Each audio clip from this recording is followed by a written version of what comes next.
स्वाभिमानी शेतकरी संघटनेच्या युवा आघाडीचे विदर्भ प्रमुख प्रशांत डिक्कर यांच्या विरोधात शेतकऱ्यांनी खंडणी घेतल्याचा आरोप केलेला असून आज बुलढाणा जिल्ह्यातील शेगावातील जिगाव कार्यालयात प्रशांत डिक्करला शेतकऱ्यांकडून लूटपाट झालेली असून पोलिसांनी शेतकऱ्यांच्या तक्रारीवरून खंडणी प्रकरणात डिक्कर यांना अटक केली आहे। बुलढाणा जिल्ह्यातील सर्वात मोठा प्रकल्प असलेल्या जिगाव महत्वाकांक्षी प्रकल्पात गावठाण क्षेत्राकरिता शासनाने शेतकऱ्यांच्या शेती भूसंपादित केलेली असून त्यासाठी मोबदला शेतकऱ्यांना दिला जात आहे। मात्र हा मोबदला प्रति हेक्टर 40 लाख रुपये मिळवून देतो असे आमिष दाखवून शेतकऱ्यांकडून लाखो रुपये उकळल्याचा आरोप करीत आणखीन पैशासाठी स्वाभिमानी शेतकरी संघटनेच्या युवा आघाडीतील विदर्भ अध्यक्ष प्रशांत डिक्कर हे त्रास देत असल्याचा आरोप शेतकऱ्यांनी करीत आज शेगाव येथील जिगाव प्रकल्पाच्या कार्यालयात शेतकरी आणि अधिकाऱ्यांच्या बैठकीमध्ये प्रशांत डिक्कर यांना शेतकऱ्यांनी लूटपाट करीत बैठकीतून हाकलून लावल्याचा प्रकार समोर आलेला आहे आणि खोटे बोलून आमचे घेतलेले 5 लाख परत द्या अशी मागणी शेतकऱ्यांनी डिक्कर यांच्याकडे केली। डिक्कर यांनी पैसे परत द्यायला नकार दिल्यानंतर शेतकऱ्यांनी डिक्कर यांना मारहाणीचा प्रयत्न केला। यावेळी डिक्कर यांचे कार्यकर्ते पळून गेले। याच घटनेची माहिती मिळताच शेगाव पोलीस घटनास्थळी पोहोचल्यानंतर प्रशांत डिक्कर यांना पोलिसांनी ताब्यात घेऊन पोलीस स्टेशनला आणले। यावेळी शेतकऱ्यांच्या वतीने संग्रामपूर तालुक्यातील हिंगणा कवठळ या गावाच्या सरपंचा पुष्पा संदीप मोरखडे यांनी रीतसर शहर पोलिसात तक्रार नोंदवली। यावरून प्रशांत डिक्कर यांच्या विरोधात खंडणीसह विविध कलमान्वये गंभीर गुन्हे दाखल करण्यात आले आहे। आज रोजी शेगाव शहर पोलीस स्टेशनच्या हद्दीमध्ये प्रशांत डिक्कर यांच्या विरोधात काही शेतकऱ्यांनी, विशेषतः एक महिला शेतकरी यांनी तक्रार दिलेली आहे। त्यांच्या तक्रारीचे स्वरूप हे अतिशय गंभीर आहे आणि वरिष्ठांच्या मार्गदर्शनाने आम्ही त्या तक्रारीच्या अनुषंगाने गुन्हा दाखल करण्याची प्रक्रिया सुरू करीत आहोत आणि त्यांच्यावर लवकरच कारवाई केल्या जाईल। आरोपी ताब्यात आहेत।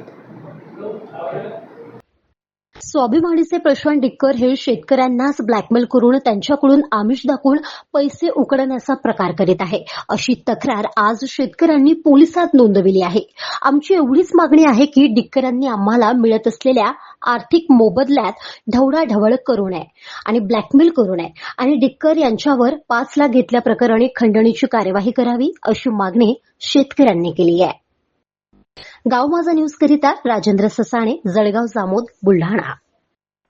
आम्ही ना आमची शेती जी आहे ना ती इटकेटसाठी दिलेली आहे, नवीन गावठाणसाठी।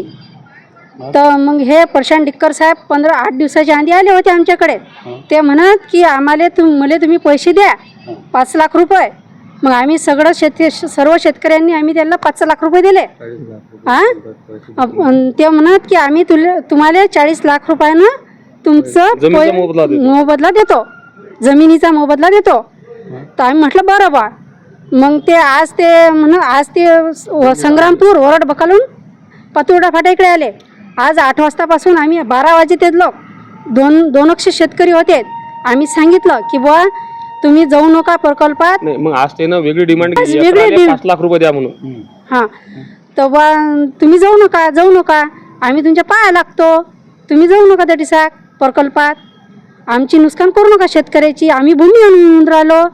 तर त्यानं काही ऐकलंच नाही, आमची जमीन चालली, त्यानं काही ऐकलंच नाही। त्यानं तुम्ही आता आम्हाला 5 लाख रुपये एकरानं पैसे द्या, नाही तर आम्ही तुमच्या विरुद्ध आंदोलन करतो। काय झालं इथे प्रकल्पामध्ये? ते प्रकल्पात आले, ते ऑफिसमध्ये आले, तसे आम्ही गेलो। आम्ही म्हटलं की बा तुम्ही अटी काही करू नका नवीन, आम्ही पैसे दिले नाहीत म्हणून ते आमच्यावर ते कसे आंदोलन करून राहिले। तक्रारकर्ता जे आहेत ते पुष्पा संदीप मोरखडे, हां ते माझी पत्नी आहे।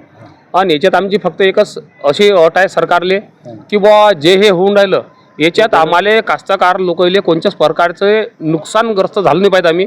आणि हे लोकांची जे डिमांड आहे हे थांबली पाहिजेत, कारण की हे वारंवार त्रास देणे, फोन करणे, घराच्या अवतीभोवती चक्रा मारणे, कारण घरी कोणी नसते, रात्रंदिवस या लोकांचे हे 8 दिवसापासून यांना परेशान करून सोडलं। किती लोक ते मागणार त्यांच्यासोबत? तर त्याच्या जवळ 4 ते 5 लोक असतील। ते कधी एक माणूस येते, दरवाजा वाजून जाते, बरं सर रात्रंदिवस असं हे कंटिन्यू चालू आहे। तक्रार किती लोकांच्या विरोधात दिली तुम्ही? तर तक्रार आम्ही फक्त ते एकच माणसाला ओळखत होतो, प्रशांत डिक्कर, आणि त्याच्यासोबत जे होते त्याची आम्हाला ओळख काही पुरली नाही। मग आम्ही मागणी आहे तुमची? तर आता आमची मागणी फक्त एकच आहे की बुवा जे आम्हाला हे त्रास देऊन राहिले ना तर येईनं आम्हाला फक्त त्रास देऊ नये. जे शासन आम्हाला काही मदत करायची असेल ते त्याच्या हिशोबाने करणार आहे.